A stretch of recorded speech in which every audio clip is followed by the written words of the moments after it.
కేంద్ర ప్రభుత్వం విద్యార్థి, నిరుద్యోగ, కార్మిక, కర్షక, ప్రజా వ్యతిరేక విధానాలను అనుసరిస్తుందని రెవల్యూషనరీ సోషలిస్టు పార్టీ రాష్ట్ర కార్యదర్శి జానకిరాములు ఆరోపించారు.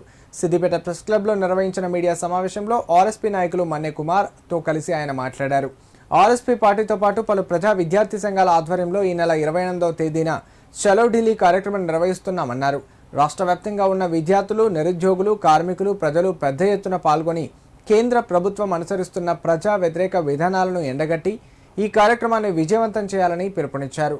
ఈ కార్యక్రమంలో ఏఐపిఎస్యు సిద్దిపేట జిల్లా నాయకులు స్వామి, బాలకృష్ణ, శివ, వెంకట్ పాల్గొన్నారు.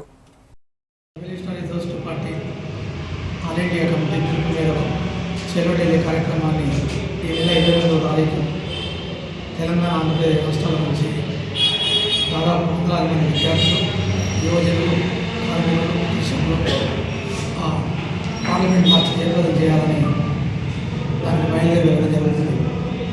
ఈ 10 సంవత్సరాల నిరంకుశ పాలన తర్వాత కూడా 3వసారి అధికారంలోకి వచ్చిన మతోన్మాద బీజేపీ పార్టీని అది చేస్తున్న నిరంకుశ పాలనను వ్యతిరేకిస్తూ రెవల్యూషనరీ సోషలిస్ట్ పార్టీ ఈ 15 సంవత్సరాలలో చేసేది ఏం లేదు, చేసింది ఏం లేదు.